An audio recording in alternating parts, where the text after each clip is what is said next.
The wind is picking up. Momo, be careful. Don't blow away. It's just a light breeze. I'm not worried at all.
Nikki, it looks like the starbell is pink. Maybe try shaking it?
When we found out Madame Julie faked her death and finally caught the suitcase thief, I thought we'd have this case all wrapped up.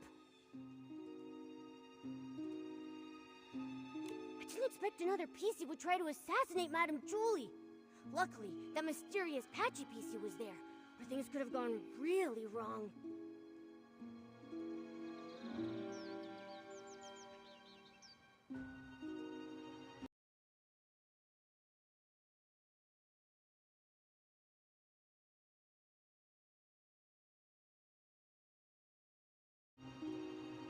Yeah. Even though we still don't know who she really is, or why she's doing all this, we definitely owe her our thanks. To be honest, with everything going on, I'm feeling pretty confused right now. Detective Nikki, do you have any new ideas? So far, we've solved the missing journal case and uncovered the truth behind the scraps of cloth in the suitcase. Madame Julie and Leora worked together to fake her death. But so many cases remain unsolved.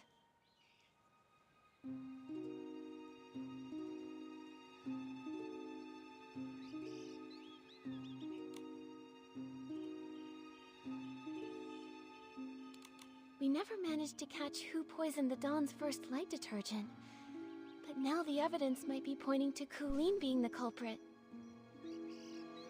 She's the owner of the detergent bar, right? Hasn't she been researching the detergent industry at the Ripple Estate? She probably figured out the secret formula for Super Duper Palmed a while ago with all that digging. And since she knows more about detergents than most PCs, this poisoning method wouldn't be hard for her. And there's more. We tracked the suitcase and ended up at Colleen, but she didn't actually steal the suitcase. The real thief is probably an accomplice of hers who's still hiding in the shadows. Look at her, with that top hat and bow tie. I thought she was just a cold but decent PC. Turns out she's a major troublemaker. Luckily, with Gordon's reagent and help from Leora and Raggy, we managed to trap her. Otherwise, she would have run off with the suitcase into the abandoned district. Why is she so desperate to move the fabric inside? What's her goal? And there's more. If it weren't for Madame Julie and Leora stepping in, we would have never known that all of this connects back to the Thread Star from hundreds of years ago. Using pieces to... It's too cruel. I can barely say it out loud. Such a heartless company. Even though the Kingdom Guard's Operation Starstrike was a huge success, Thread Star somehow rose again. Not only cruel, but also cunning. They're preparing the Golden Vision. Maybe it's connected to Madame Julie's assassination. At least we caught Colleen, found out she's part of Thread Star's remnants, and know she definitely has an accomplice. They're the ones who attacked Madame Julie. She needed help to pull off the suitcase theft. Her alibi back then was just a trick. We underestimated her. Ugh. One PC did the poisoning, the other one stole the suitcase, and they worked together so smoothly. They almost fooled us. Detective Nikki, who do you think stole the suitcase? Based on our findings, Tommy was held up by Colleen, and Benny was unconscious. Neither had time to steal it.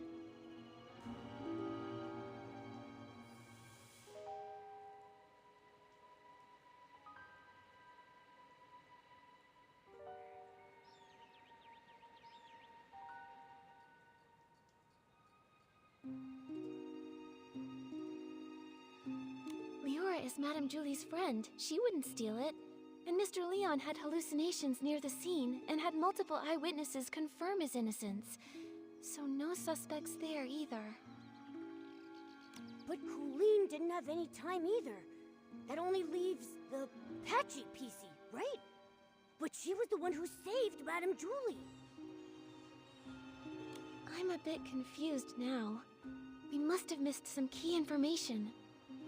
It seems like the Patchy PC's identity and motive might be the key to all this. Let's hope the truth comes out when she finally wakes up.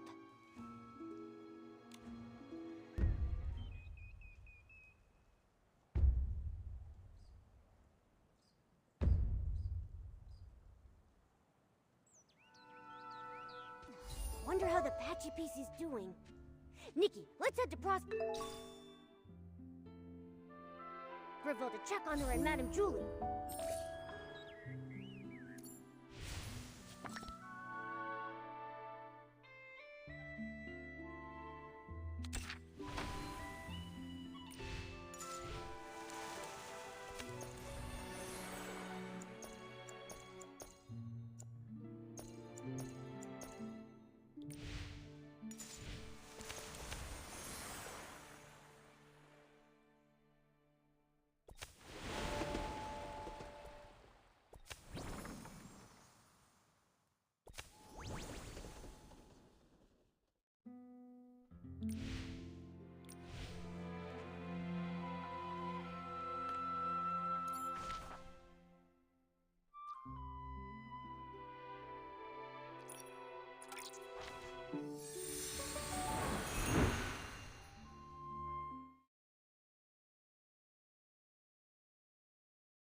That was you?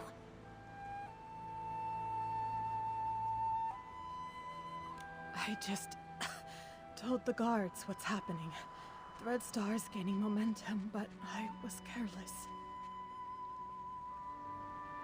Leora and that patchy PC lady, what are you trying to say? Hello, Kingdom Guards. I'm Scarlet the Seeker, former Kingdom Guard reporting in.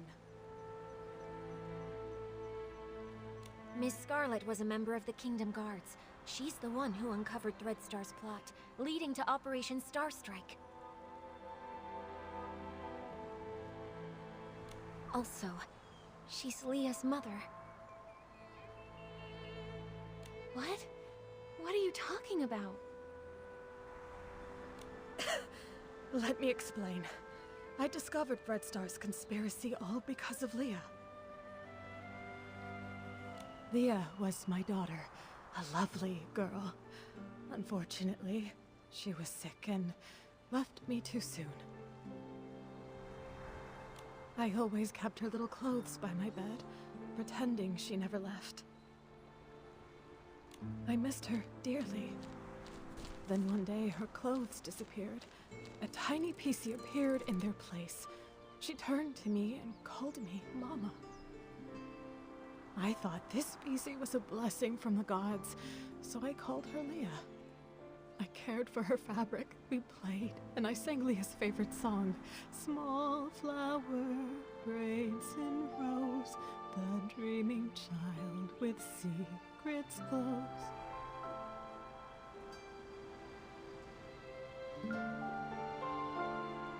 Ah, happy days. I always slept with a smile on my face. Until she vanished too. Gone without a trace, like she never existed. I looked everywhere, but never found her. So I started investigating all the cases of missing PCs, hoping to find a clue. That's when I noticed the Red Star. The Kingdom Guards took it seriously, and Operation Starstrike succeeded. Red Star was seemingly gone, but I still wasn't able to find my dear Leah. No matter where I looked, I never saw her again. Later, I left the guards and died alone, still searching for my baby girl. I was then reborn as a PC. This broken pocket watch stopped exactly at the time Leah left. I wear it always. I swore on it. Whether whole or broken, whether it takes a day or 100 years, I will find my Leah. After a while, I began sewing pieces of the victim PCs onto myself, piecing together their memories to find the truth. I've followed those memories ever since. The Red Star kidnapped Leah and turned her into... That's why you were so emotional seeing Leora. You were sensing Leah. Yes, those memories confused my mind, but I will never forget Leah's presence. Leah, my little Leah.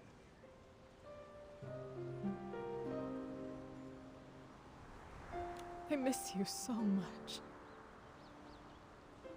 Wind blows soft on the ridge, sending our sorrows off the bridge. Leah knows your voice. I know. I followed Benny here because I suspected that over the decades, he's been helping Threadstar pick kidnapping targets. Wait, so you think Benny is a member of Threadstar? That's why you attacked him? Attack? I did chase him, but I didn't succeed. How come... What a liar. Benny wasn't at the fermentation zone his first day at the estate. I found him there, but that was early on the second morning. Wait, that's the day after the first poisoning case. A whole entire day after Benny claimed he was attacked. His first day hiding in the estate, I couldn't follow him inside. The next day, I followed him to the fermentation zone, trying to catch him. I was distracted by a noise, probably one of his accomplices. He escaped, and I wasn't able to attack him. The so-called attack was just a setup. I understand now. We need to catch Benny quickly. Don't worry. Gordon asked Jenny to keep him locked up. Both he and Colleen have already been detained. Unfortunately, the PC who attacked Julie used some forbidden power to strike from a distance. I didn't see them, so I can't be sure if it was Benny. That's okay. You get some rest. I'll take it from here. I'm heading back to Ripple Estate to have a talk with them.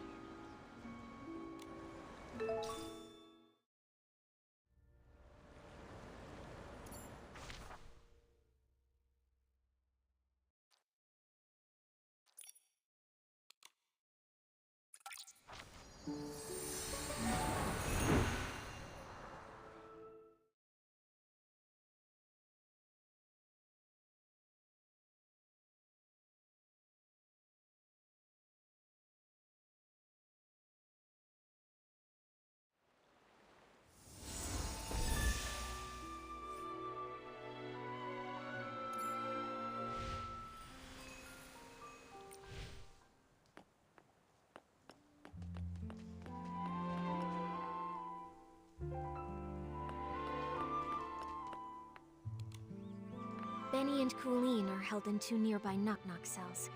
It also looks like the others found these shredded fabrics on Colleen, but she won't explain why she stole the suitcase. As for Benny, I have yet to see him. I heard he's insisting on his innocence and begging to leave the abandoned district. Suspecting an old friend must feel awful. Leora, if you ever need to talk, I'll be here for you. It's okay, Miss Nikki. After hearing about Miss Scarlet's investigation, I had some doubts about Benny. After all, if it hadn't been for him, I wouldn't have started renting costumes from Threadstar. Huh? Didn't you start to suspect him when Threadstar got into trouble? Threadstar was popular then, and their custom stage costumes were in high demand. Benny was a perfectionist and wanted me to rent a magical costume to boost my influence. It wasn't that strange to me. So just like I never told Juliet about these things, I never told Benny I was investigating Threadstar either. But I never expected to run into him here, right when we were tracking down Threadstar's remnants. Returning to the abandoned district after a long time, and running into so many accidents, it's hard not to be suspicious. Indeed. I've been afraid to face him because I'm worried I might get a bad answer.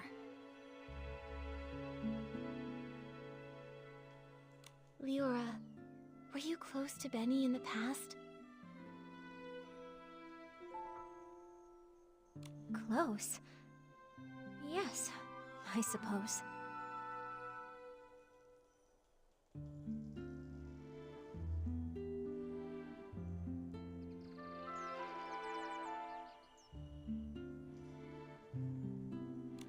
As my agent, even though he was treated differently because of his facial scar, he always did his best to shield me from unwanted gatherings and fought for me to have more opportunities.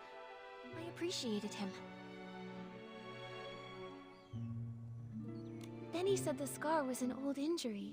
Did he get it back then?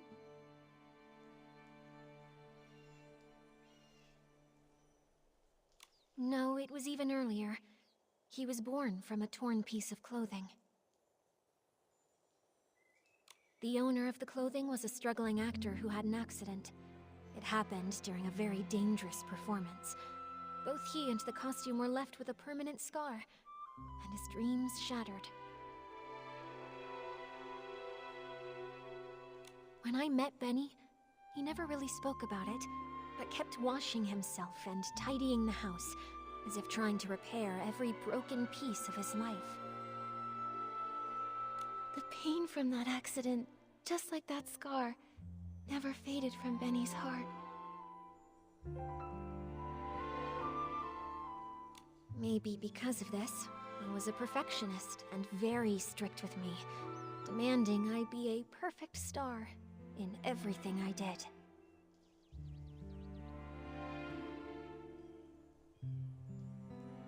But he also cared for me a lot, like an older brother, ironing out every crease in my costume and making sure to tidy up my messy dressing table. At every performance, he stood backstage, applauded me, and gave me a bouquet of flowers. He wanted the spotlight on me even more than I did, as if the light could also heal his scars. Sorry for rambling. The most important thing to do now is to figure out what they're hiding. I think we can start by questioning him. If what I know about him isn't entirely based on lies, then he's not someone who's good at keeping secrets. All right, leave it to me. Momo, let's go ask Benny some questions.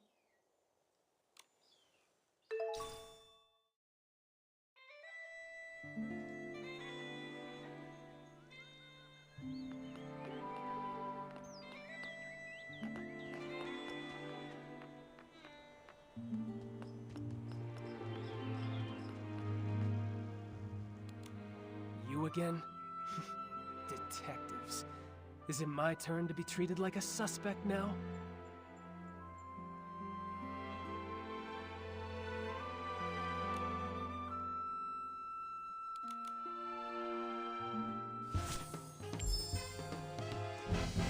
This is just a routine inquiry in the investigation, Benny.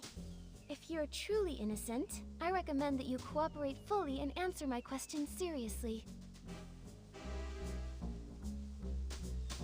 Where were you when we were chasing Colleen in the Ripple wine cellar? Were you her accomplice in stealing the suitcase? If you have nothing to hide, why were you in such a hurry to pack and escape? I had no idea you were chasing Colleen. How would I even know where I was at the time? As for stealing the suitcase, wasn't that after I was knocked out? I was hit by that jittery, patchy PC as soon as I arrived. How could I have had time to steal anything? He's really cautious. We didn't tell anyone that we were tracking Colleen, so it makes sense he wouldn't know. As for stealing Nikki, based on our earlier reasoning, Benny didn't have time to commit the crime. Now, maybe that's not true anymore. As for if it weren't for Colleen and Pommy finding me, I'd be dead. You wouldn't even have the chance to suspect me here. Don't waste time on me. Go after that patchy PC! Still trying to throw dirt on Miss Scarlet, you rotten bag! If it weren't for Colleen and if she hadn't been chasing me around all day, I wouldn't have been in such a rush to leave. I'm sick of the endless threats, of a career that never goes smoothly. I want to go home. Is that a crime? Still trying to throw dirt on Miss Scarlet, you rotten bag! If she hadn't been chasing me around all day, I wouldn't have been in such a rush to leave. If it weren't for Colleen and Pommy finding me, I'd be dead. You wouldn't even have the chance to suspect me here. Don't waste time on me. Go after that patchy PC!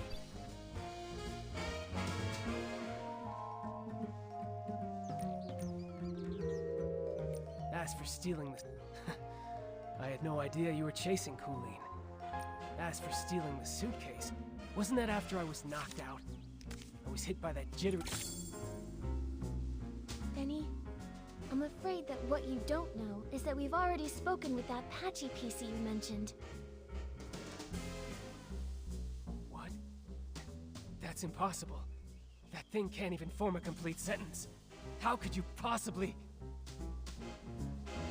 Miss Scarlet has finally regained her senses. She's not some evil PC like you tried to frame her as. In fact, it's the opposite. You're the suspect, and that's why she's been chasing you all along. According to her testimony, your alibi doesn't hold up. In truth, all that evidence was a lie you and Colleen came up with, wasn't it? If I deduced correctly, your arrival time in the abandoned district is accurate. Lindy can confirm that much, so you couldn't have faked it. But everything after that? Completely fabricated. The day you arrived, you went straight to the Ripple Estate to meet up with Colleen and set your plan to steal the suitcase. Colleen poisoned the detergent, and you stole the suitcase. She poisoned herself so she wouldn't be a suspect for the suitcase theft. Exactly. After stealing it, you left the estate and met with Colleen in the fermentation zone. She always said she had a habit of doing her research at night. But once you left the estate grounds, Ms. Scarlet spotted you again. Thanks to Colleen's help, you managed to escape.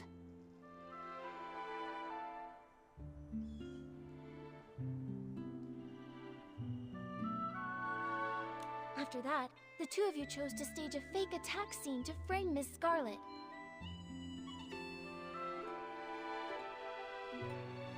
That way, everyone at the estate would be on guard against her. She couldn't keep following you in the estate, and you had your unconscious all day alibi. Now I get it. Even though Colleen and Pommy found you together the day before, the only one who claimed to have seen you unconscious there was Colleen herself. In reality, you never went to the fermentation zone that first day. Colleen brought Pommy to find you on purpose, making her testimony seem credible. That's quite a clever conclusion. But sorry, I'm just a failed talent scout. I don't get all the twists of this case, and I'm not interested in your detective games. I have no idea why that lunatic PC suddenly started spouting all this. The only thing I know is that she kept chasing and attacking me, and caused me a lot of trouble. If you insist on believing that maniac and refuse to believe me, well then, I've got nothing more to say. Suit yourselves.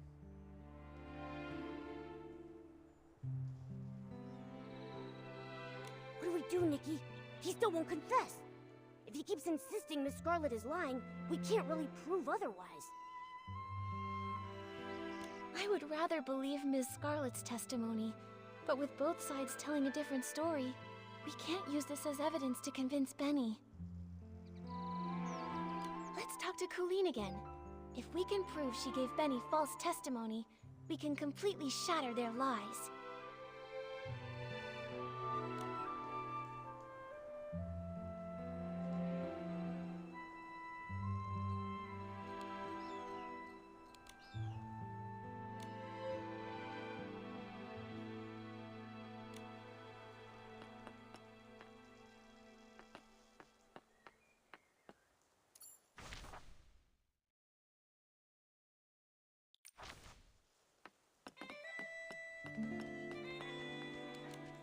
So, now you've sent a human and this little yellow furball. I'm not in the mood to talk.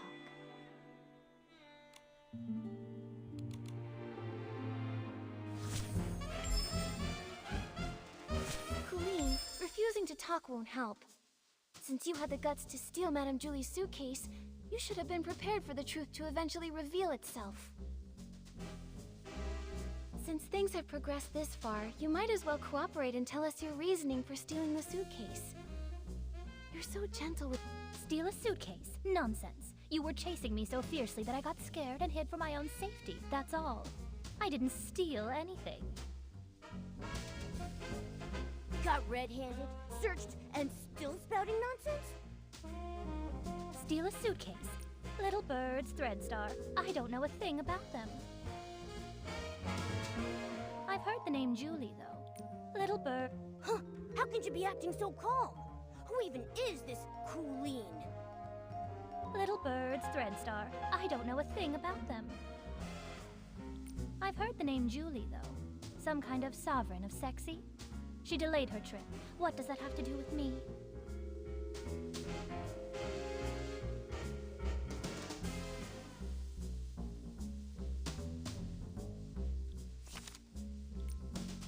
Huh? How can you be acting so calm? Who even is this Colleen? I've heard the name Julie, though. Ugh! This fluffbag's tougher than I thought! Nikki, let's hit him with the evidence. Tear those lies to shreds! Steal a suitcase? Nonsense. You were chasing me so fiercely that I got scared and hid for my... Got red-handed, searched... Steal a suitcase? Nonsense. You were chasing me so fiercely that I got scared and hid for my own safety, that's all. I didn't steal anything.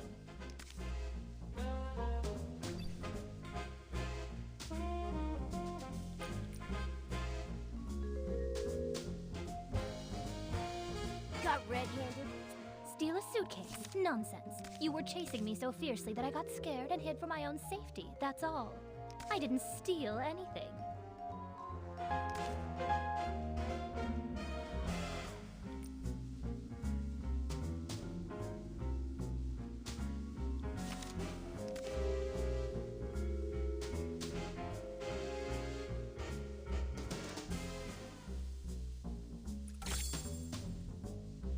Those scraps were found in your possession. Still going to deny it? Just some cloth scraps. I use them to test detergents. What? Is there a rule against bringing your own scraps to Ripple Estate? If they were really just scraps for testing detergent, why did you keep carrying them while running away? Even when you were cornered, you still wouldn't let them go. I'm a professional detergent bar owner. I have my reasons. A professional detergent bar owner. More like a professional thief. I'm a professional. Besides, you suddenly chased me. I didn't have time to think about what I was carrying. She sure had enough time to feed the birds, though. Besides, if you can't prove where these scraps came from, stop wasting my time. Nikki, we have to prove the fabric on her matches the fabric in Madame Julie's suitcase. Is there any way we can compare the scraps? If you can't prove where these scraps came from, stop wasting my time. Colleen, does this piece look familiar? We found it near Madame Julie's suitcase at Golden Fields. The one you didn't manage to take. If we compare this piece with the scraps we found on you, it will prove they're the same fabric. Or do you need to see a lab report before you'll admit it?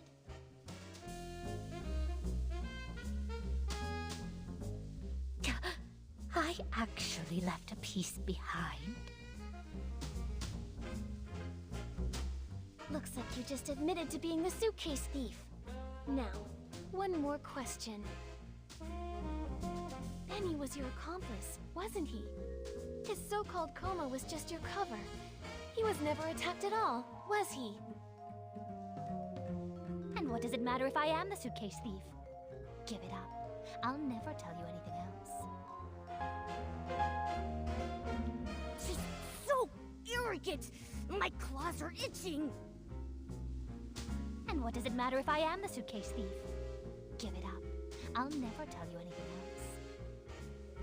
As for Benny, I'd never seen him before I came here. And I'd never bother faking evidence for him.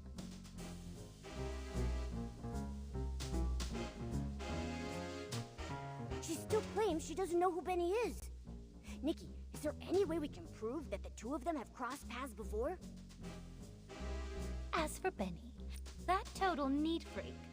I can't even be bothered to talk to him, let alone go out of my way to help him.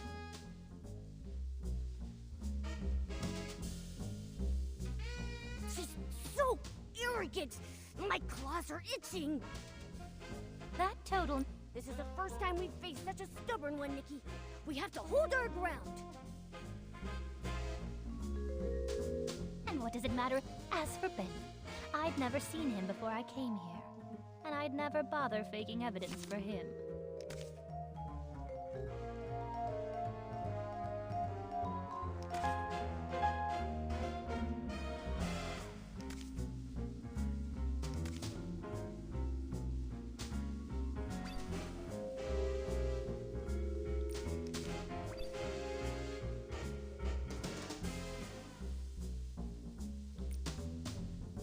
Why bother asking? I already admitted I stole it.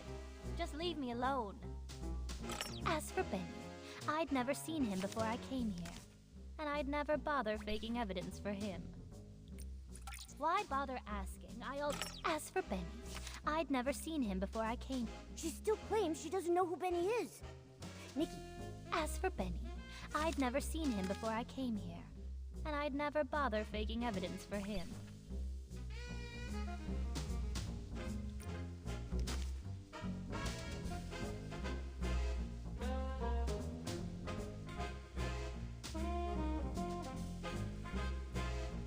Why bother asking? As for Benny, I'd never seen him before I came here. And I'd never bother faking evidence for him.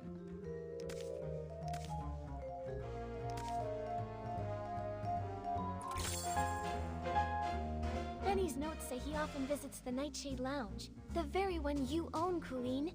He even pays monthly tabs.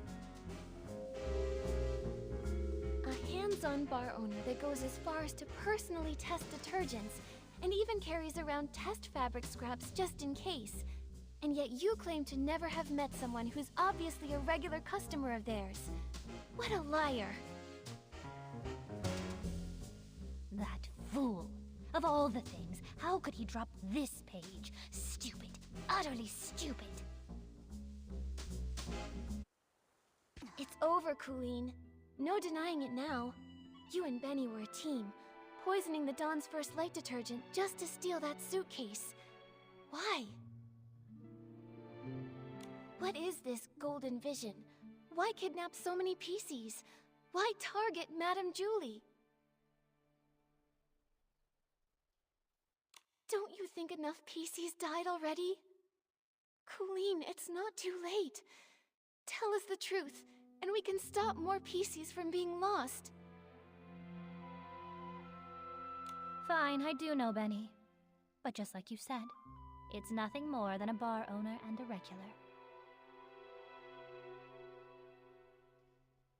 I'd never risk faking evidence for a customer.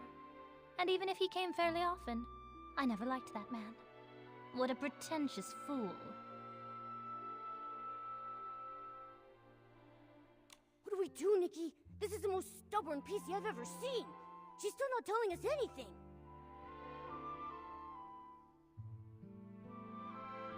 If she refuses to talk, we have no way to keep investigating. Momo, we need to find a flaw in her collaboration with Benny. Maybe we can start from here.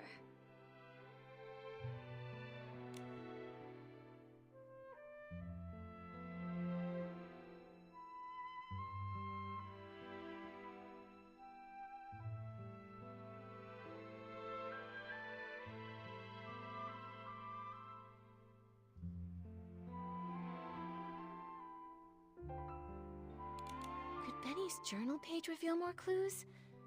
We need to prove that his connection with Colleen goes beyond just a bar owner and a customer.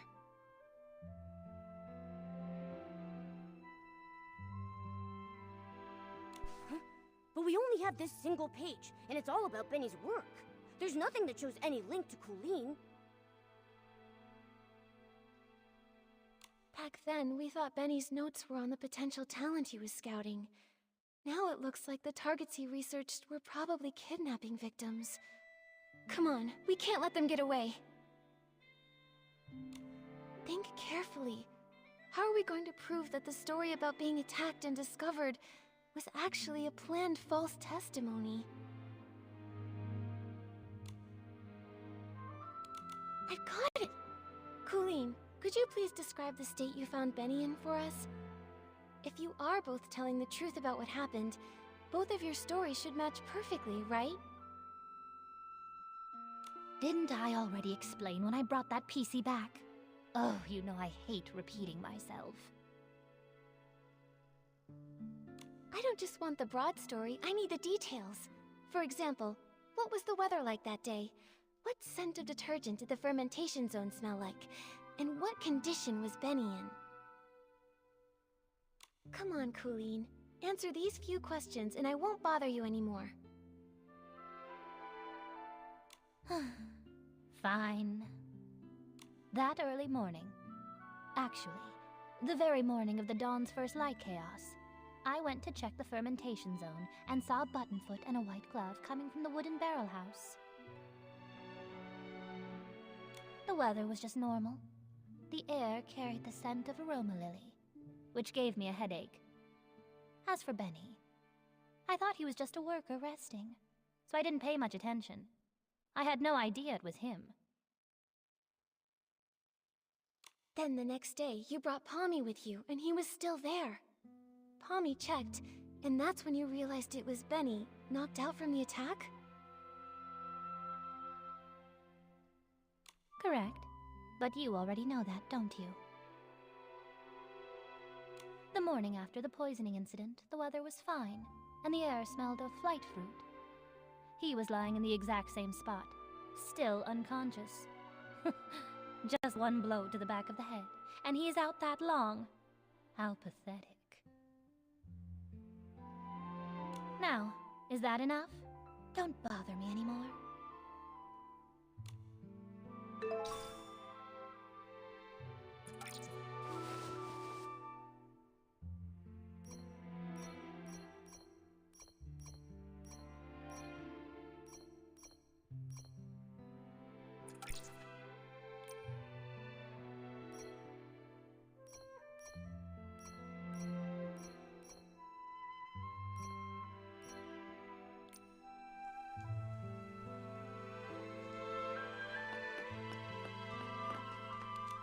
Come on, is this ever going to end? I want to go home, you hear me? Home!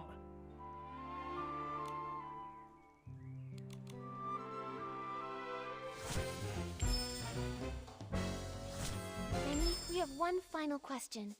If you can answer it honestly, then maybe you can go home sooner. Please describe your experience of being attacked and knocked out, and when Colleen and Pommy found you.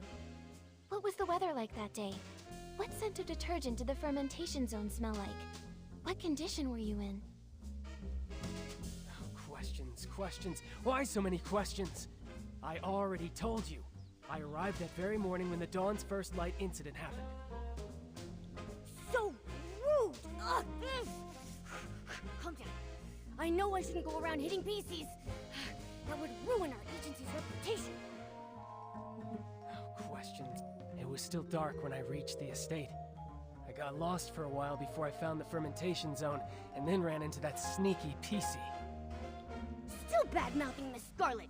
Oh, I just wanna scratch him. It was still... As for the weather, it was pitch dark. Who knows what the weather was like? Scent? Probably something like wool fruit. I was really tired at the time. I just wanted to ask for directions. Sounds guilty to me, Detective Nikki. What do you think?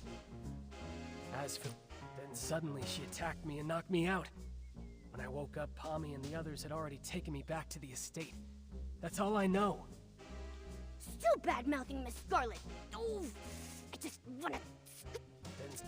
Ugh! This fluffbag's tougher than I thought. Nikki, let's hit him with the evidence. Tear those lies to shreds.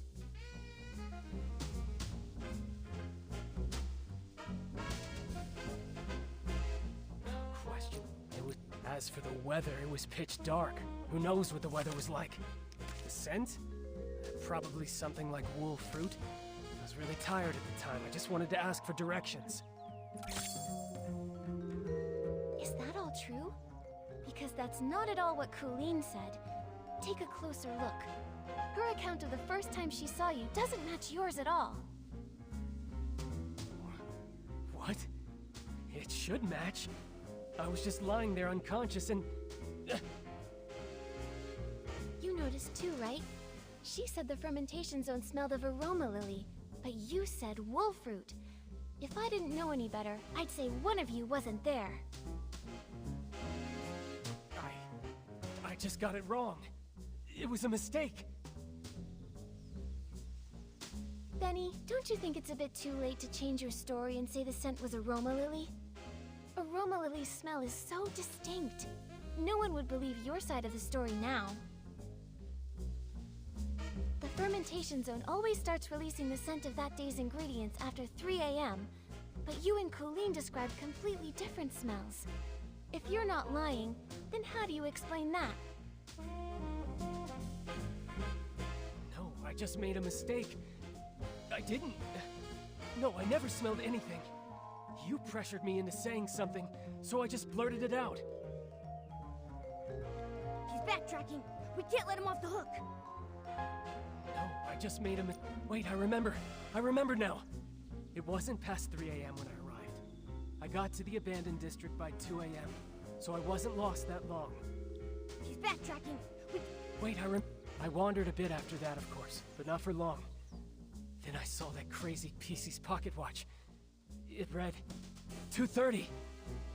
And he's still trying to frame Miss Scarlet. Nikki, we need to figure something out. His story's gotta have holes. I wandered... Exactly. I just forgot before, but now I clearly remember. There was no scent being pumped out at that time. Don't try to trick me. He's backtracking. Still won't come clean, huh? Nikki, we can't let him weasel his way out of this. There's gotta be a hole in his story.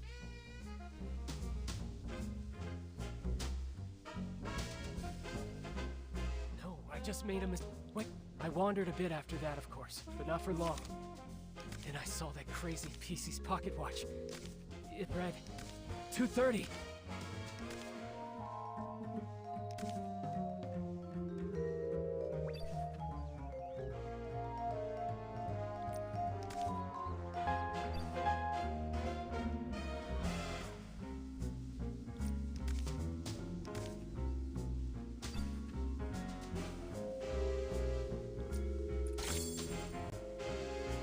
You made a huge mistake, Benny.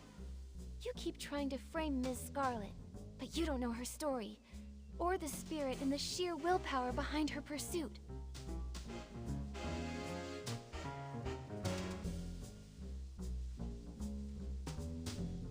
That pocket watch was broken from the start. It's forever stuck at 11:18, the time Miss Scarlet lost her daughter. Broken? Always broken? Lost her daughter. No, I don't understand.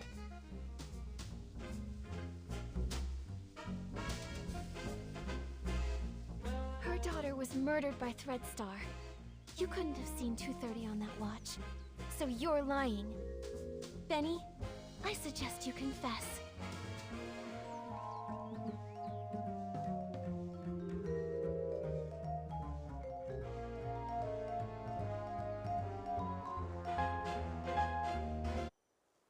It's over, Benny. Time to admit you lied.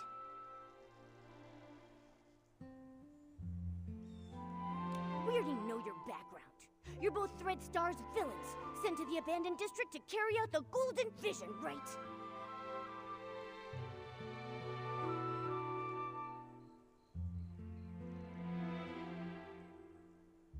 This is your last chance to redeem yourself. Tell us why you stole the suitcase, and why you tried to kill Madame Julie. And stop working for Threadstar.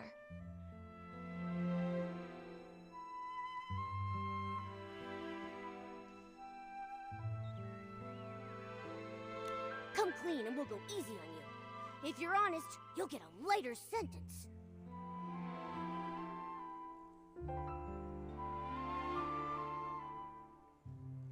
No. Prison? Impossible. I have no idea what you're talking about.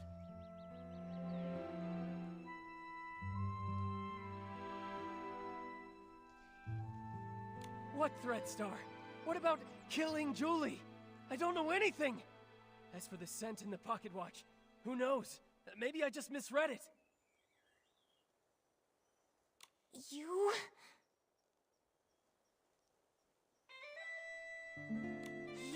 You're just the type who won't cry until death's staring you right in the face!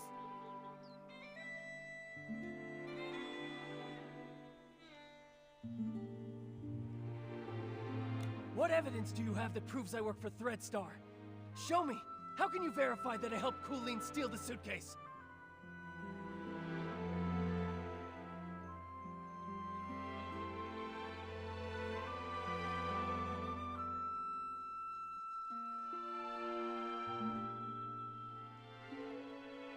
You caught her, right?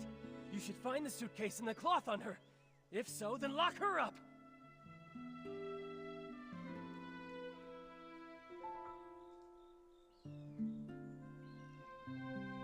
You're ruthless! Your ally doesn't matter to you at all?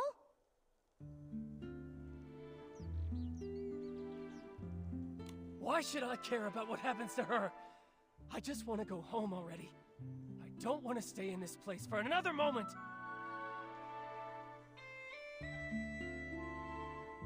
Go away, detective. Without solid evidence, don't expect to hear another word from me! Nikki, looks like they're both refusing to cooperate. We should figure out our next move.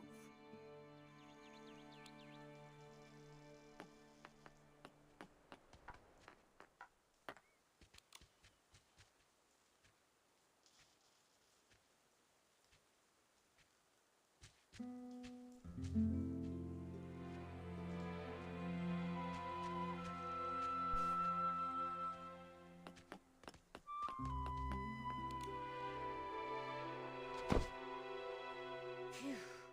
These two are hard to deal with. They're starting to crack, but they still won't confess. Don't lose hope, Momo. At least we know they're partners now. Benny's so-called attack probably aligns with my theory. It's just a story they made up. Threadstar must have sent a few members to the abandoned district to carry out the Golden Vision. Well, what exactly is the Golden Vision? And why would they want to hurt Madame Julie so badly? What should we do now, Detective Nikki? Their lips are totally zipped. Not even a hint. How are we supposed to piece the story together when we have no clues at all? Hold on. Like I've said before, no matter how perfect a crime seems, if you look closely enough, cracks will always show. Bad seeds only grow bad fruit. I doubt that we're going to get any more information from Colleen. She would rather confess to stealing the suitcase and accept being punished than tell us what really happened. Oh, Colleen is a pretty tough cookie, you know that? I mean, even if I pulled out my razor-sharp claws, I don't think she would be fazed in the slightest. She's just that tough. But there might still be a chance with Benny. He's desperately denying it, and he insists there isn't any evidence. But if we find solid proof, we might crack him. Unfortunately, the assassination attempt on Madame Julie has no witnesses, and it's hard to find clues from the Esslings. That route probably won't work. Should we start with the missing suitcase case? Yeah. If we can prove that Benny stole the suitcase during all of the detergent poisoning chaos, he won't be able to deny it. And if we can prove Benny's a member of Threadstar, identifying his motive, he probably won't have much of an argument.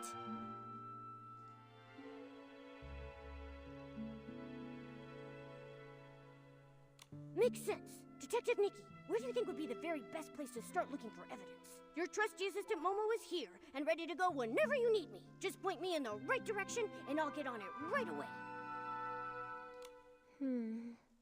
Whether it's Threadstar or Benny, the PCs in the abandoned district might not be familiar with them. We'll probably find clues asking guests from Sichia. How about we start by talking to...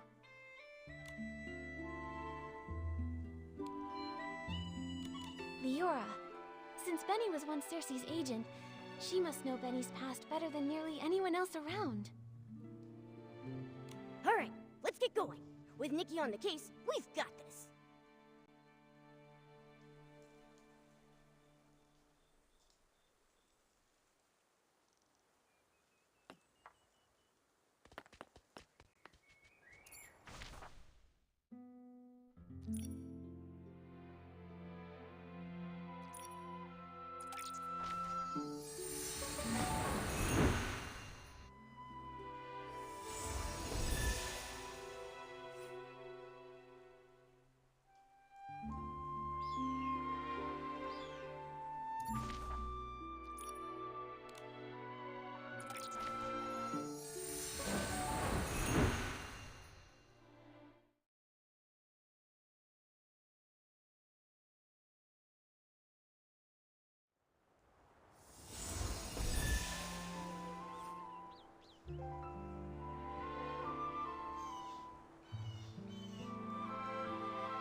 But I don't know which of the seeds will bloom, who will be the sorceress to get through the storm. There's only one seed for a life.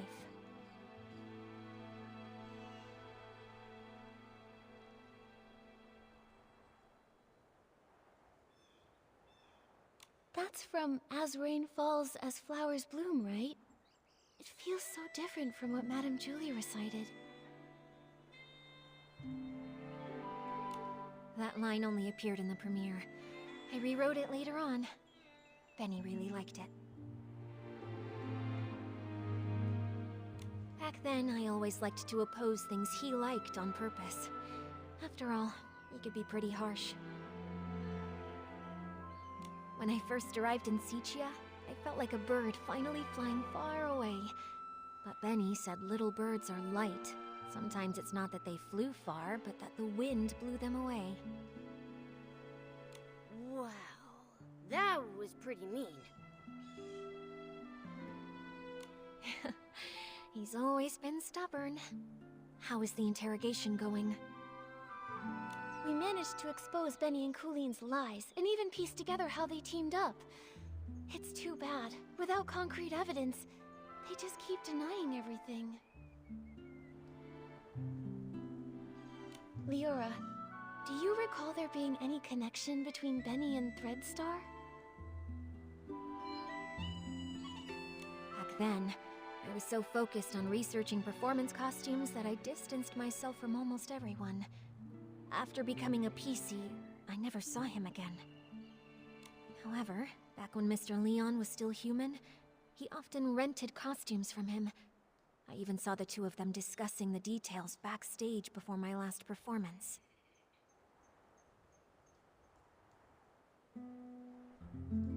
And Mr. Leon has always lived in Sichia. As a victim, he must remember the news when Threadstar was taken down.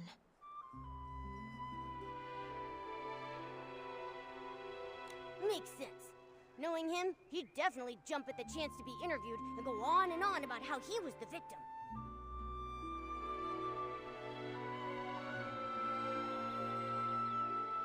Thank you, Leora. Sorry to trouble you with these questions.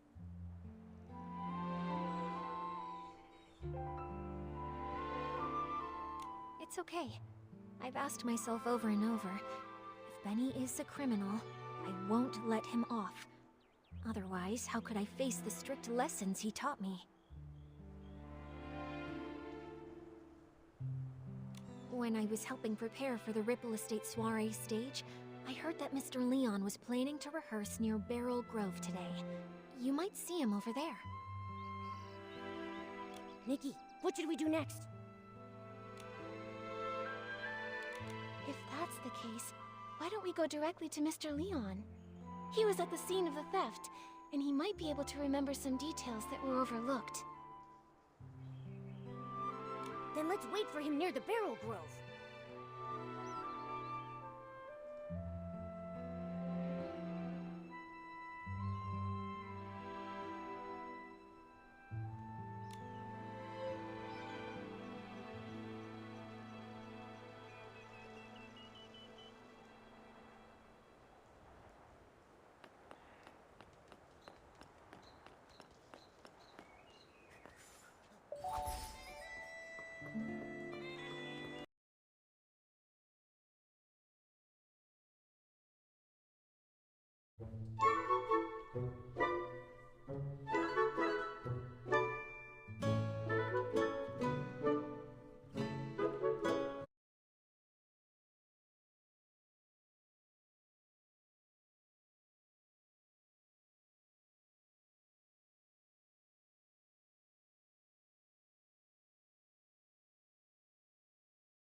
jot it all down!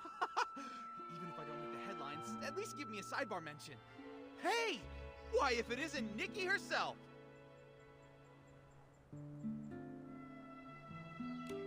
Oh, thanks to you, I was able to dig up the tune that Cersei used to whistle.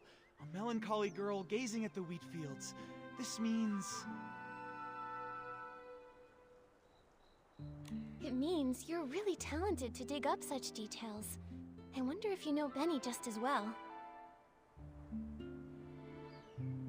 That guy only has Madame Julie and Cersei on his mind. Ha! Don't underestimate me! In just a few days, I was able to uncover nearly all the secrets held by those folks from Sicia. Everyone except, of course, for the mysterious Leora. No, but that's only a matter of time.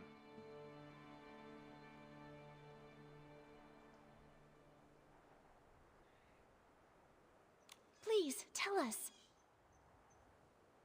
Benny? He was a great talent scout who made Cersei famous back in the day. They were both incredibly close to each other. When Cersei won the Golden Sicia Best New Artist Award, Benny cried so hard backstage he couldn't even keep his sunglasses on. Ever since Cersei unexpectedly died, his career dried up.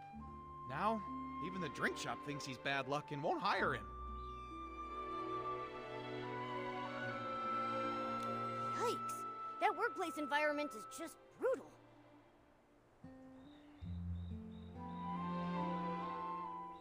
After all, his temper and the scar on his face didn't win him any favors. Not to mention his time in prison.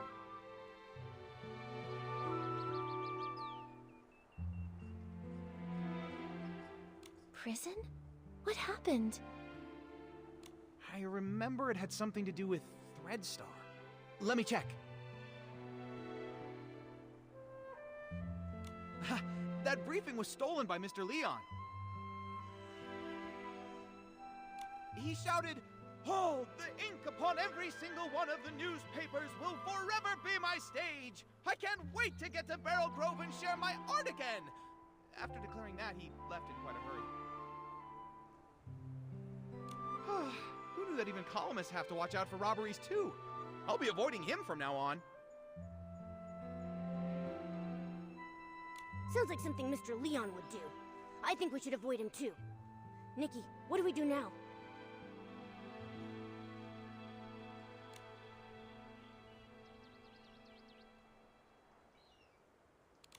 Mr. Leon was also at the scene when the suitcase was stolen. Although he was caught up in a hallucination at the time, maybe now he can remember the more overlooked details.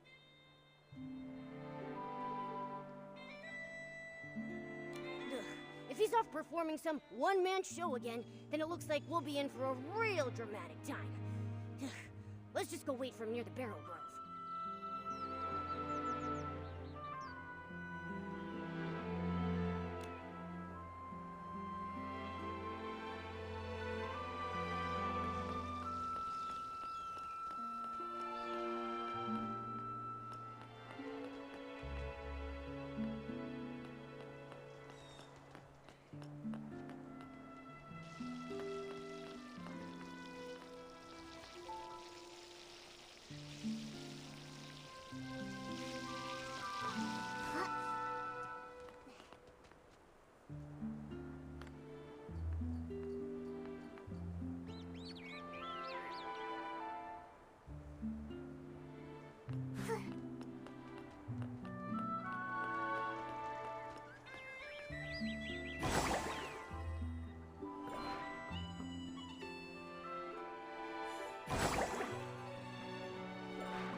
Oh, this world is even sadder than the drapes at the Backwater Theater. Mr. Leon, sorry to bother you. Did you see Benny before or after the poisoning that day? Benny? No, I didn't see him. Why?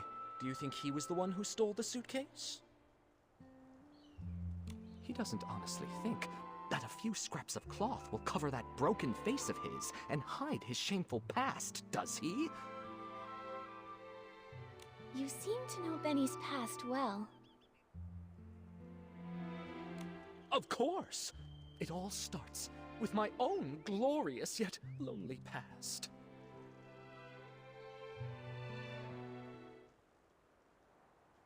A boy more fragile than an unfinished script. When he arrived in Sicia, his dreams were even bigger than the city.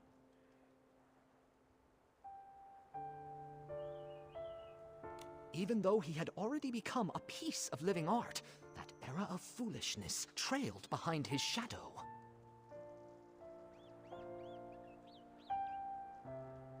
On snowy nights, his monologues put the basement's hairband slugs to sleep. The applause that should have followed, lost along their way. Until one day, a kind gentleman gave him a gift, powerful enough to shake the world, whispering, "Wear it, wear it."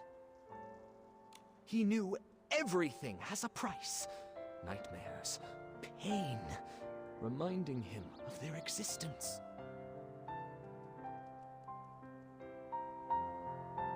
He went back to perform the fool's submission again and again, in hopes to awakening this ignorant era. But he fell, forever left upon the platform leading to his dreams. Could that man be from Threadstar? Ugh. So they used everyone's dreams and it cost your life. But, what does this have to do with Benny? Dear audience, don't be like those who know nothing of art, ready to tear away fate's every secret.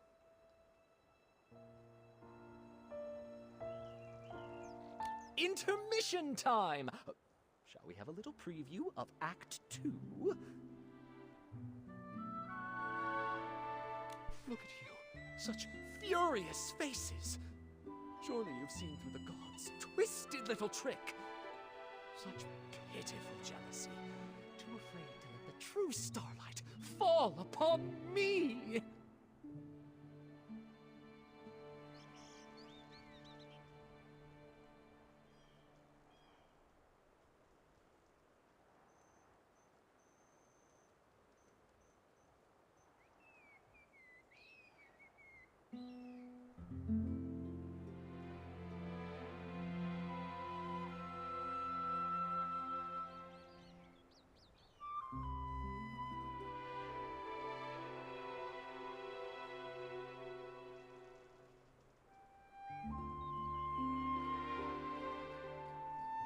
Sending that evil messenger, Benny, with fake generosity and kindness, politely selling costumes to me, all secretly marked with the price of downfall.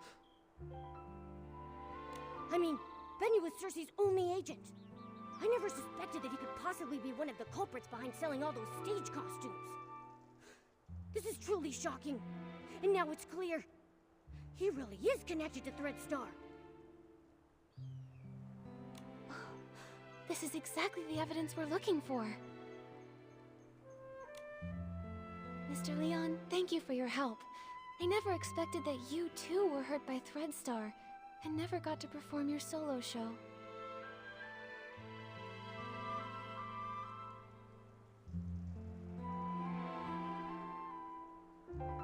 It's fine, it's fine. Every step on stage I make now is rehearsal, all in preparation for the full submission. Just wait and see. The boy who fell on the platform will be back, carrying all the scripts rejected to expose this fake world. Nikki, can we finally take down Benny now? Let's expose Threadstar's whole scheme and reveal the truth behind everything they've been hiding. This suggests a link between Benny and Threadstar, but we'll still need solid proof that he's the one who stole the suitcase if we want to expose his secrets. But no one suspected Benny when we investigated the suitcase theft case before. Where do you think we should start digging from here? Ha! Miss Nikki. There were plenty of audience members obediently seated under the stage that day. Why not go ask them? You mean... Oh, right!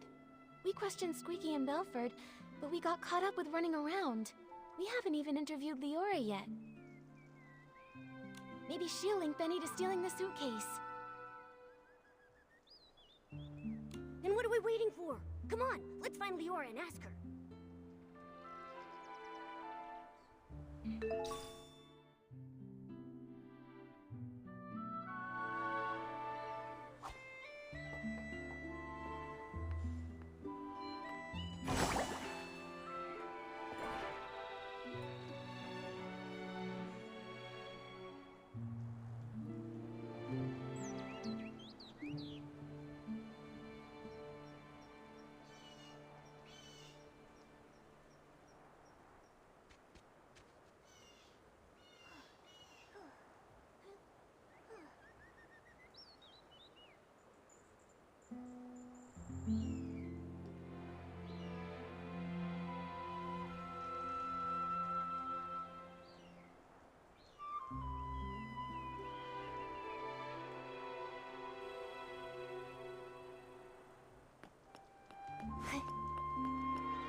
I think I was here. And then... Leora, are you recalling what happened the day the suitcase was stolen? Miss Nikki, yes. While you were all busy with the questioning, I just stood by doing nothing. I felt so ashamed. I thought that if I could recall some overlooked details, maybe I could help.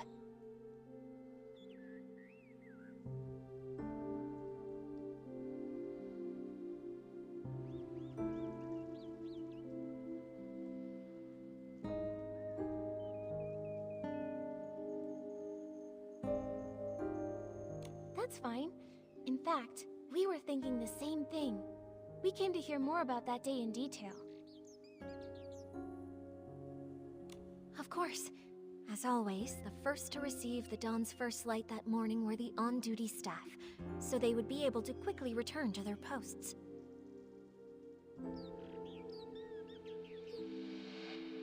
After I applied it and was about to head back, I noticed some staff were already showing symptoms. I had a bad feeling, so I ran here, hoping to meet Gordon.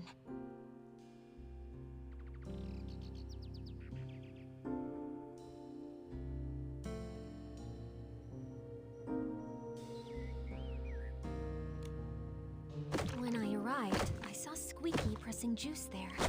She's usually really energetic, but at that moment she seemed unusually agitated. If you say so, it really sounds like she must have already been hallucinating back then. She was talking about flying fruits, runaway bags, all sorts of impossible things. At the same time, I saw Belford approaching. He carried a bunch of detergents, but was already unsteady. It sounds like Belford was about to hallucinate too. I wanted to help him, but I quickly started to feel dizzy myself, stumbling and bumping into him.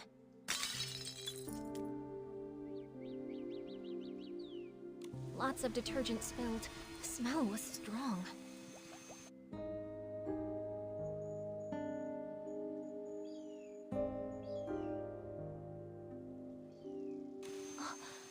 must be the fragrant fireworks Belford told us about.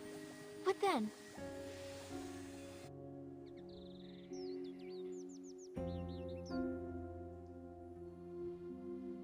And I started hallucinating too. I can only remember some fragments. A yellow bullcat with 2 blue-purple horns, wearing a blue-purple jewel on his neck. Well, I thought the bullcat might charge. While dodging it, I bumped into a sack, and I think I may have cracked it. Do you think that bullcat could be Belford? I remember his yellow hat having 2 blue-purple patterns. Just a thought. That's a possibility.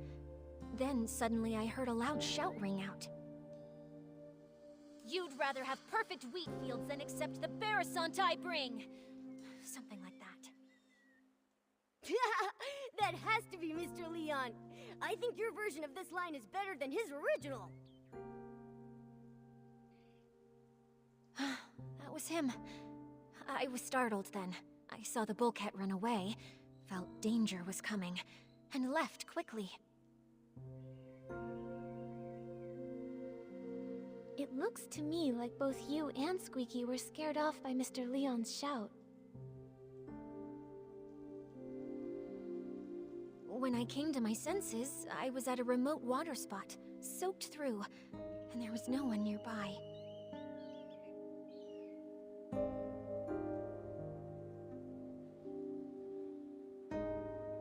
So that's what happened. We met the other witnesses Leora mentioned to us, but I can't shake the feeling that something is off. There should have been one more PC there, the thief. They couldn't have disappeared without a trace. But what exactly feels wrong? Don't rush things, Miss Nikki. Maybe we can simulate an interrogation. Treat me like a suspect, find any inconsistencies in my story. Maybe the truth is hiding in plain sight. Great idea. We should get started.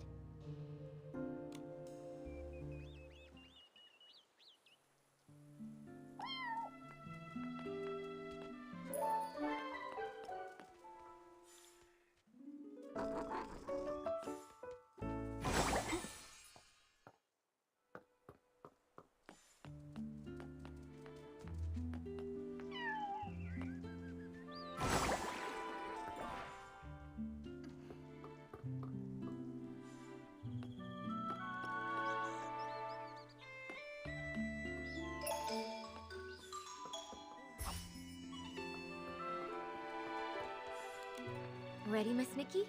We'll start when you are.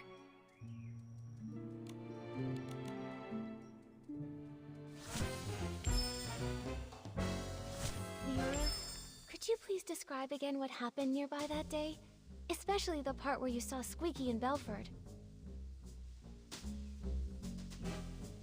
Not a problem.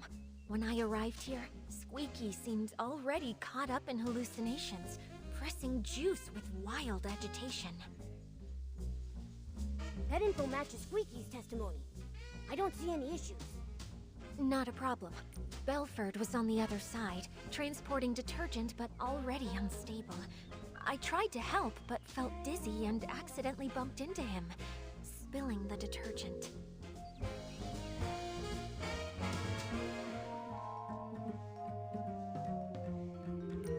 After that, I fully slipped into hallucinations and fought with an imaginary bullcat. Well, I think that was a mistaken vision of Belford. That seems to match Belford's testimony. I don't see any issues. After that, Belford... That's what Belford told us earlier. Is there anything that doesn't line up with the scene? Belford... After... Later, I was startled by Mr. Leon's passionate performance. With Belford pacing around nervously, we both left the place. That matches with Mr. Leon's testimony. I don't see any issues. Later, That totally not Palm special blend must be really potent. The hallucinations everyone had were so different. Detective Nikki, do you see anything suspicious? Not a problem. Belford was on the other side. After that, I fully slipped into hallucinations and fought with an imaginary bullcat. Well, I think that was a mistaken vision of Belford.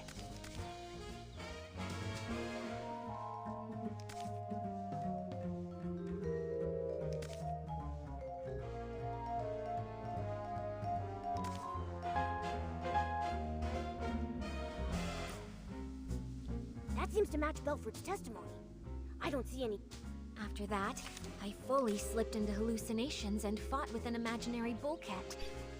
Well, I think that was a mistaken vision of Belford.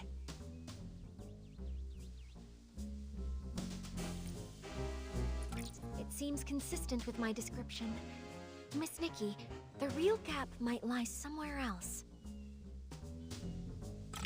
After that, I fully slipped into not a problem. When I arrived here, Squeaky seemed already caught up in hallucinations, pressing juice with wild agitation.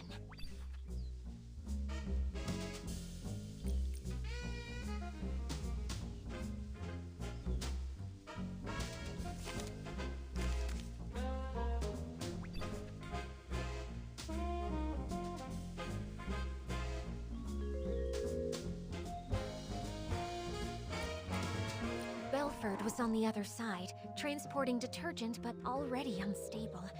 I tried to help but felt dizzy and accidentally bumped into him, spilling the detergent.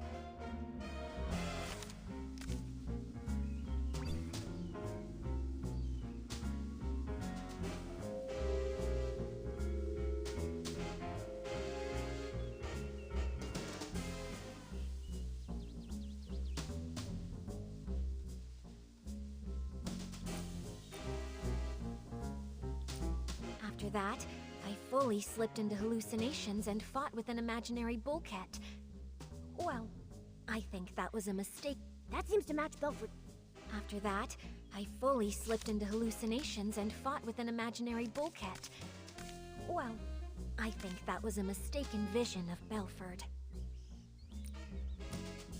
Later, I was startled by Mr. Leon's passionate performance. With Belford pacing around nervously, we both left the place. After Belford was on the other side, transporting detergent. After that, I fully slipped into hallucinations and fought with an imaginary bullcat. Well, I think that was a mistaken vision of Belford.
Later, I was startled by Mr. Leon's passionate performance.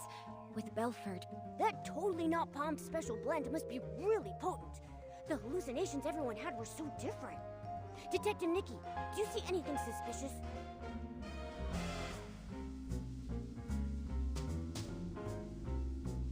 not a problem. When I arrived here, Squeaky seemed already caught up in hallucinations, pressing juice with wild agitation.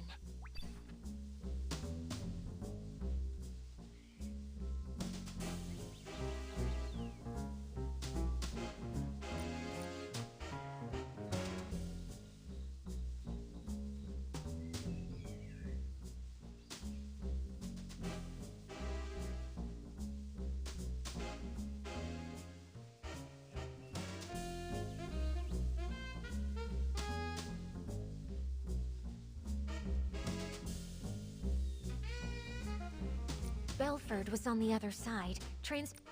After that, I fully slipped into hallucinations and fought with an imaginary bullcat.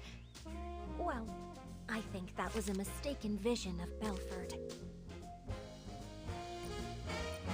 That totally not Palm special blend must be really potent. The hallucinations everyone had were so different. Detective Nikki, do you see anything suspicious? Not a problem. Belford was on the other side. After that, I fully slipped. Later, I was startled by That matches with Mr. Leon's testimony. Later, I was startled by Mr. Leon's passionate performance. With Belford pacing around nervously, we both left the place.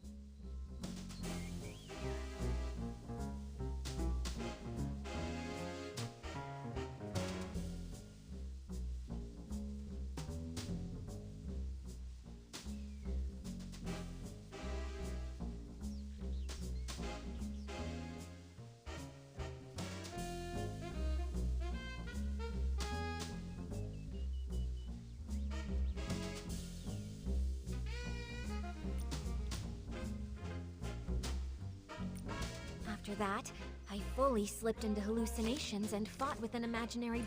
It seems consistent with my description. After that, I fully slipped into hallucinations and fought with an imaginary bullcat. Well, I think that was a mistaken vision. Belford was on the other side, transporting detergent but already unstable. That's what Belford told us earlier. Is there anything that doesn't line up with the scene? Belford was on the other side, transporting detergent but already unstable. I tried to help but felt dizzy and accidentally bumped into him, spilling the detergent.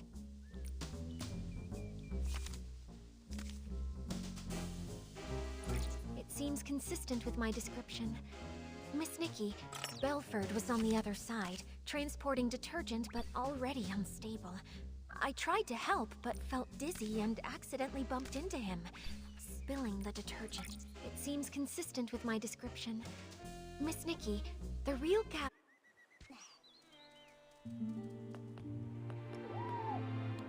Ready, Miss Nikki?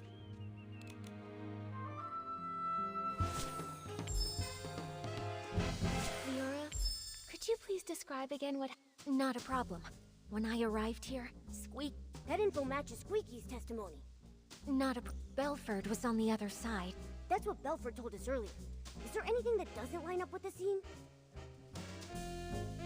Belford was on the other side, transporting detergent but already unstable. I tried to help but felt dizzy and accidentally bumped into him, spilling the detergent.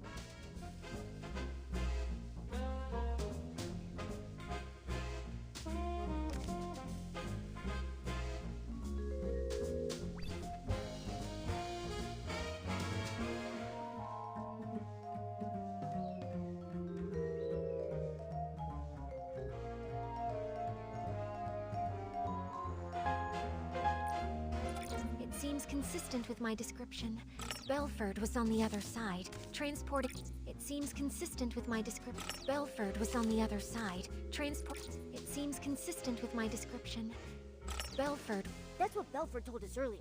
Is there... Belford was on the other side. It seems consistent with my description. Miss Nikki, Belford... That's what Belford told us earlier. Is there... Belford was on the other side. It seems consistent with my description.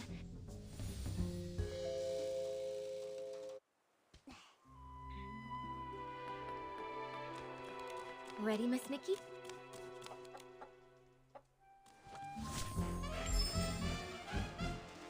Leora, could you please describe again what... Not a problem. When I arrived here, Squeaky seemed already caught up in hallucinations, pressing juice with wild agitation.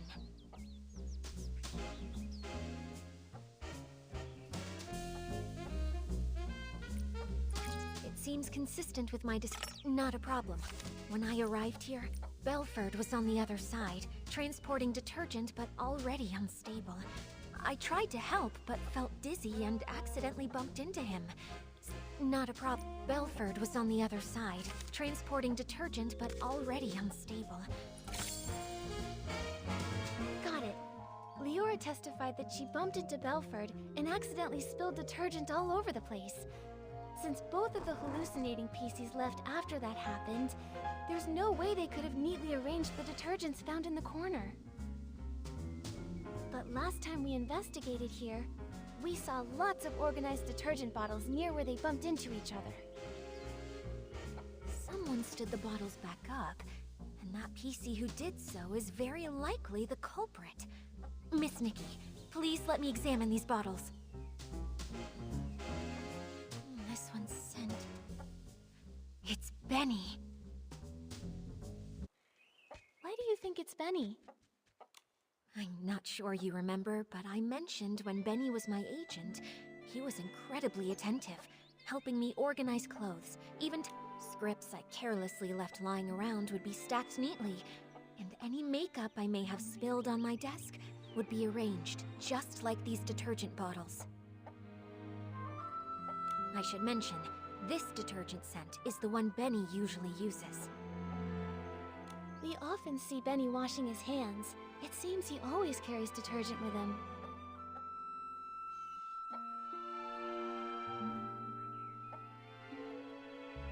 Yeah, although this fragrance he usually uses is quite common and very mild, when placed alongside these other nearly scentless detergent bottles here, you can still figure out the difference between them.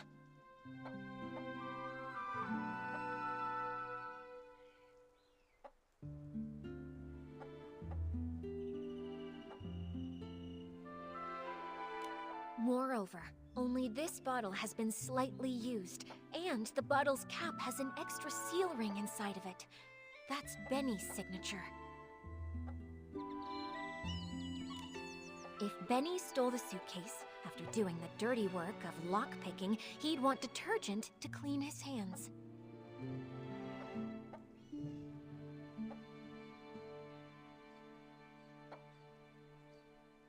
I now suspect that the big sack I accidentally bumped into, after being startled by Mr. Leon's performance while I was hallucinating, was actually Benny.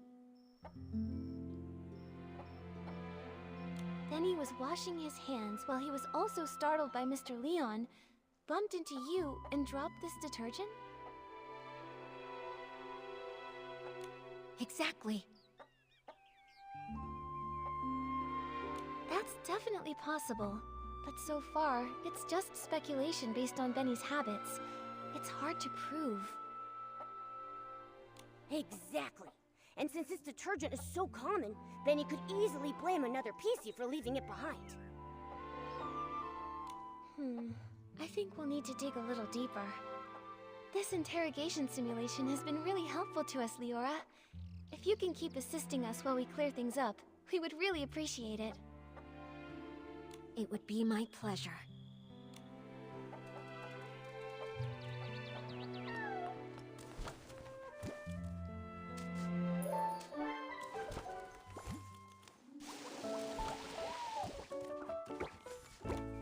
Ready, Miss Nikki? We'll start when you are.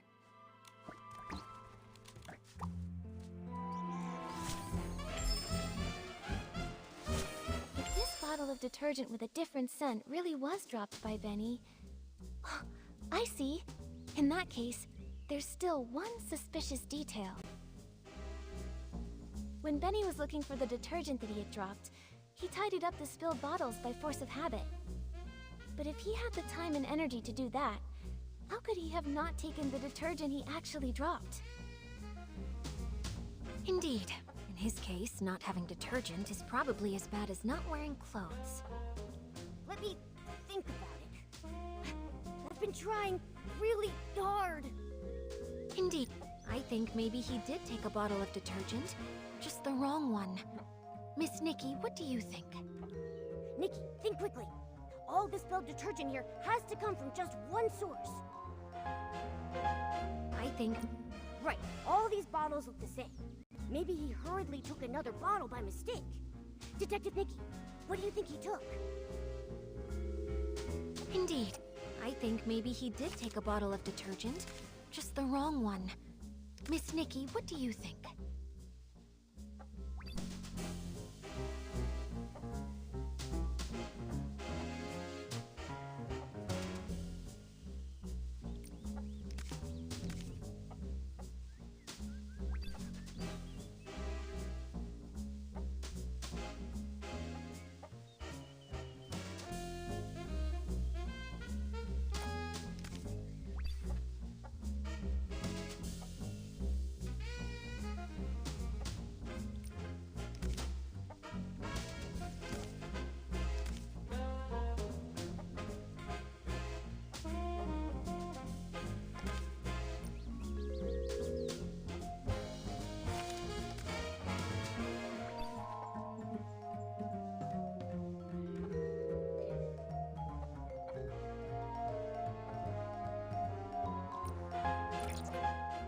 might not be related to what we're discussing now. What we need to figure out is what exactly Benny took. I think maybe he did take a bottle of detergent, just the wrong one. Miss Nikki, what do you think?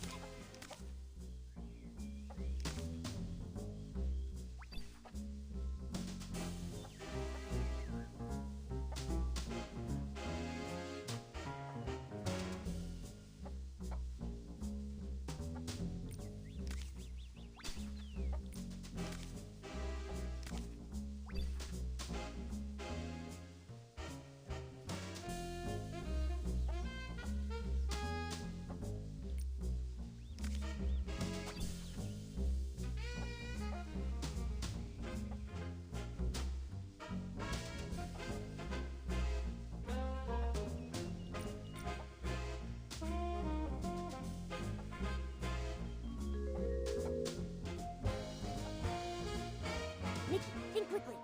All the spilled detergent here has to come from just one source. I think maybe he did take a bottle of detergent, just the wrong one. Miss Nikki, what do you think? Right, all these bottles look the same. Maybe he hurriedly took another bottle by mistake. Detective Nikki, what do you think he took? Indeed. In his case, not having detergent is probably as bad as not wearing... I think maybe he did take a bottle of detergent, just the wrong one. Miss Nikki, what do you think?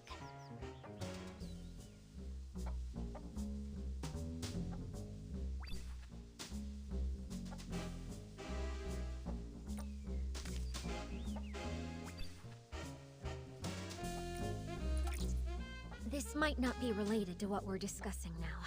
What we need to figure out is what... I think maybe he did take a bottle of detergent. This might not be related. I think maybe he did take a bottle of detergent, just the wrong one. Miss Nikki, what do you think?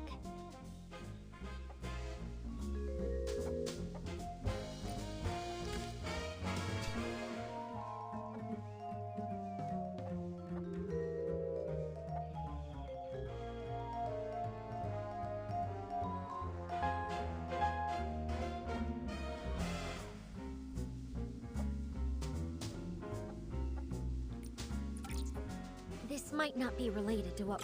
I think maybe he did take a bottle of detergent, just the wrong one. Miss Nikki, what do you think?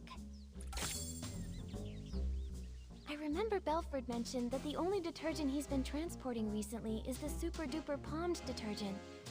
It doesn't smell like anything, and matches the characteristics of these detergents. I see. Since the bottles all look alike, and the scent difference is minimal, it doesn't surprise me that he grabbed the wrong detergent in a hurry. Even if Benny did grab the Super Duper Palmed detergent by mistake, he probably realized it a long time ago. If he's already thrown away that bottle, we can't investigate further. Maybe we can find supporting evidence from other testimonies. Let me think about it. Maybe... Have other witnesses seen anyone with a distinctive appearance in their hallucinations? Like how I saw a sack with a big tear. Besides Leora, there's Belford, Squeaky, and Mr. Leon. Nikki, did any of them report seeing? Could it be that Benny appeared in everyone's hallucinations? Maybe... Besides Leora, there's Belford, Squeaky, and Mr. Leon. Nikki, did any of them report seeing anything? Have other witnesses seen anyone with a distinctive appearance in their hallucinations? Like how I saw a sack with a big tear.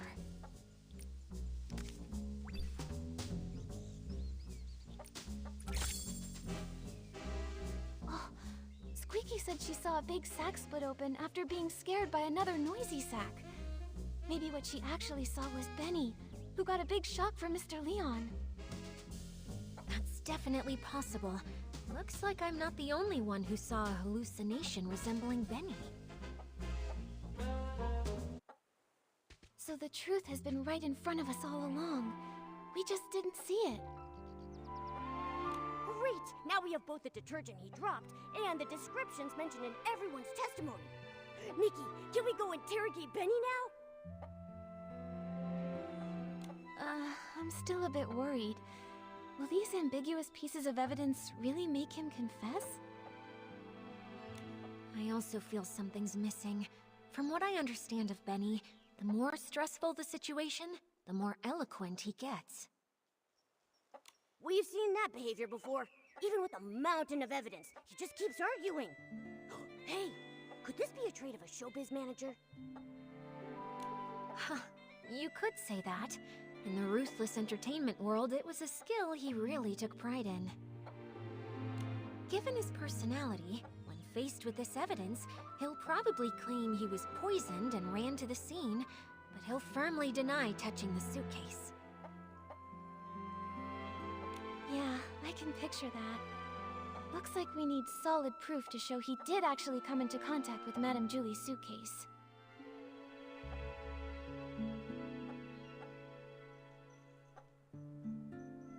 Leora, please help me one more time. Just one last interrogation simulation.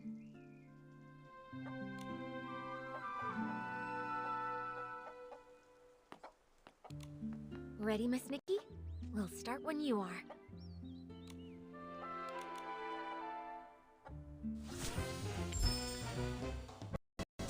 I think the key is right here. How can we prove that Benny made contact with Madame Julie's suitcase? To prove that, we need to find marks on the suitcase that only he could have left. Right. Nikki, did you see anything that might be suspicious on the suitcase? To prove, Benny definitely washed his hands with the super-duper pumped detergent he grabbed by mistake, but this detergent doesn't have any distinctive scent. Ugh, if he had used super scented palms, we would have caught him, just like Tommy. Benny, besides the scent, what kind of flaw could super-duper palmed possibly cause? I remember the effect of super duper palmed is very special.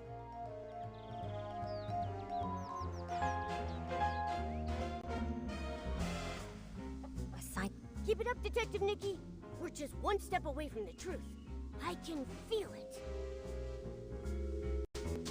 to prove that, we need to find marks on the suitcase that only he could have left.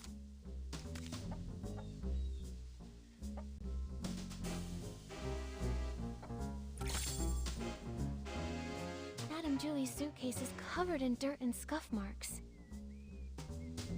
If Madame Julie saw it, she'd be upset for sure. But she carefully picked the fabric for this suitcase. It shouldn't be this fragile. Dirt or wear and tear. These might be the crucial clues to cracking the case. At first, we thought the thief was just being too rough. Dirt or...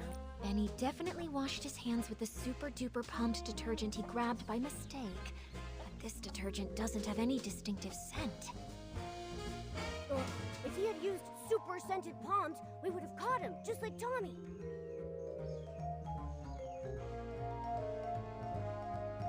Benny besides the scent, what kind of flaw could super-duper palmed possibly cause?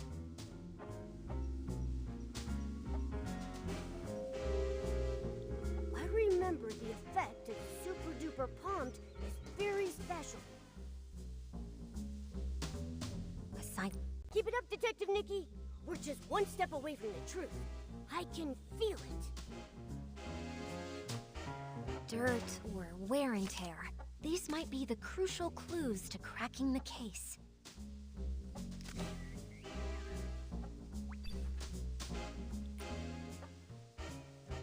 Unfortunately, this doesn't prove Benny touched Madame Julie's suitcase. Dirt or wear and tear. These might be the crucial clues to cracking the case.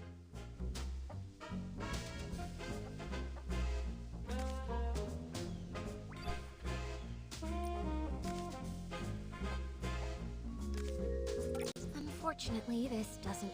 Dirt or wear and tear. These might be the crucial clues to cracking the case.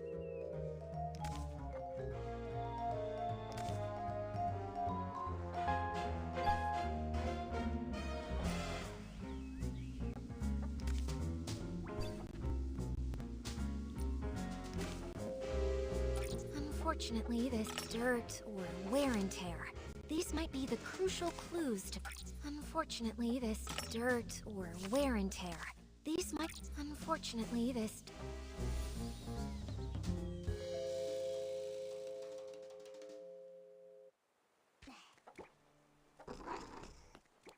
Ready, Miss Nikki? I think the key is right here. How can we prove that Benny made contact with Madame Julie's suitcase? To prove that, we need to find marks on the suitcase that only he could have left. Madame Julie's suitcase? If Madame Julie saw it, she'd be upset for sure. But dirt or wear and tear, these might be the crucial clues to cracking the case.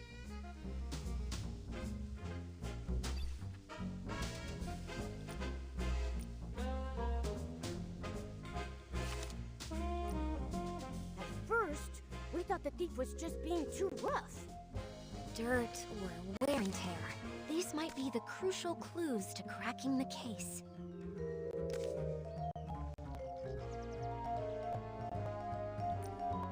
Benny definitely washed his hands with the super-duper pumped detergent he grabbed by mistake.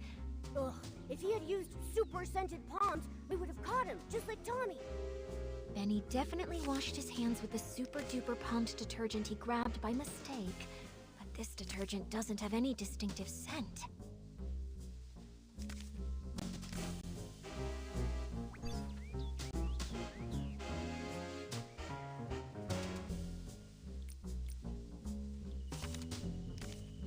Unfortunately, this... Benny definitely washed his hands... Besides the scent, what kind of flaw could super-duper palmed possibly cause? I remember the effect of super-duper palmed is fear... Besides the scent, what kind of flaw... Unfortunately, this... Besides the scent, what kind of flaw could super-duper palmed possibly cause?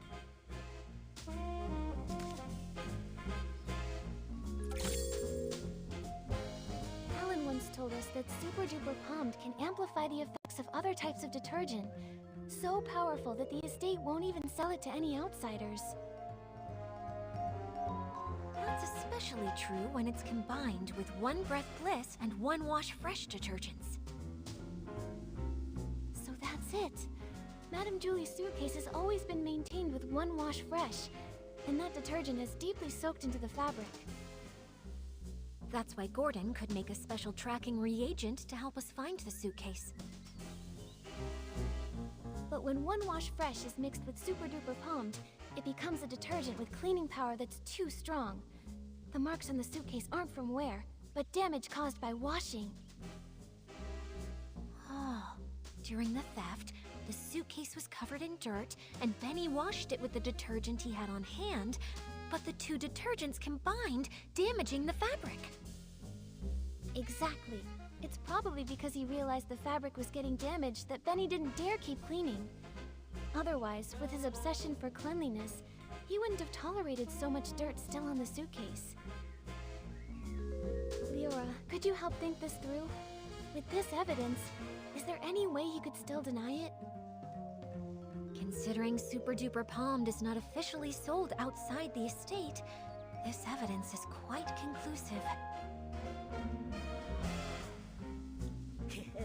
He's got nowhere left to run.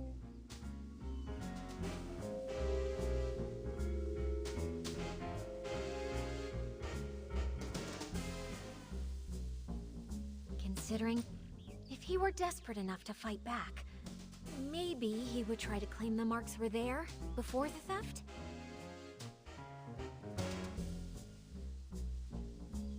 We can't let him get away with that excuse.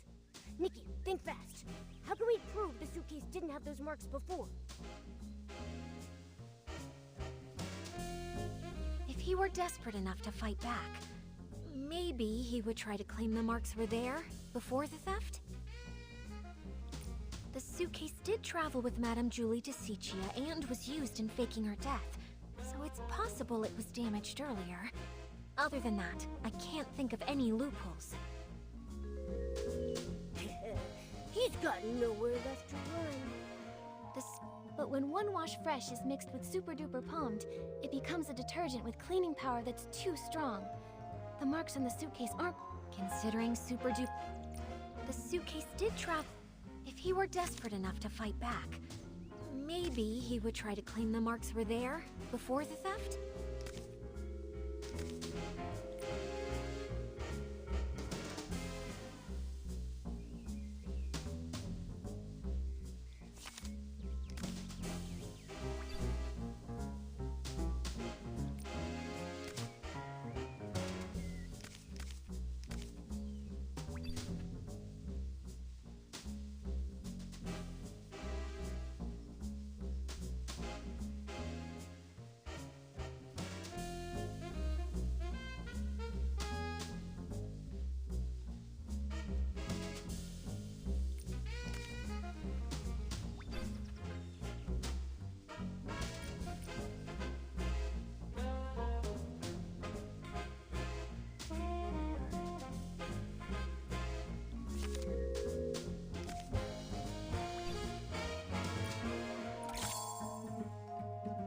This is it.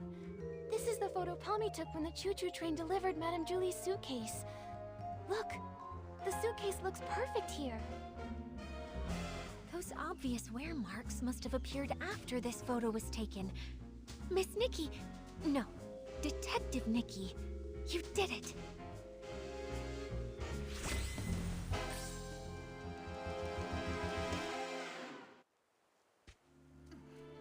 So this is what really happened that day. While everyone was hallucinating, Benny snuck onto the scene. No one knew that a new guest had arrived at that time, except for Colleen. After stealing the suitcase, Benny washed his hands out of habit, using the detergent he brought. Then, Mr. Leon shouted his lines, startling all the PCs. Leora knocked over Benny's detergent bottle. When he went to pick it up, he couldn't help but organize the scattered bottles.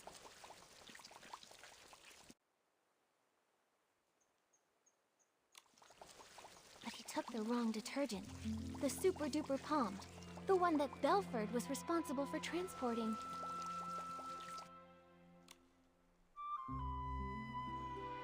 Benny left with the wrong detergent and the suitcase. The estate was chaotic during those few days, so no one saw the detergent bottles lined up in the corner. Later, because the suitcase was so dirty, he tried cleaning it, but didn't expect the reaction between Super Duper Palmed and One Wash Fresh already soaked into the fabric would wear the material down. Bad seeds only grow bad fruit. Eventually, he left behind a flaw. Why did he choose this path? He cares deeply about his wounds, yet he joined Threadstar, tearing apart his own kind. Leora, we still don't know how deeply Benny's involved. Let's talk to him first, before we make a call. Yeah. Although he definitely helped steal the suitcase, we haven't found any other clear sign of wrongdoing. The ledger isn't his, and the Golden Vision notes aren't with him either. He already served a century in prison and got hit by his own accomplice. Before we jump to conclusions, decide whether he's truly a bad PC or not, we need to gather all the facts, piece everything together, and see the full story for ourselves. Prison? I guess I didn't know everything about him. Actually... It's fine, Mr. Momo. Thanks for helping uncover the truth. If Benny really is a key member of Threadstar and tried to harm Madame Julie, I'll personally bring him to justice.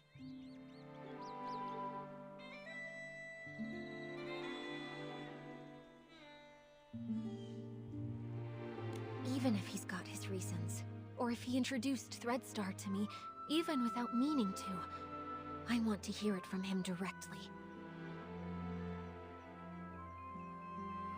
Right. Before we find Benny, let's take this suitcase to Alan's for an inspection.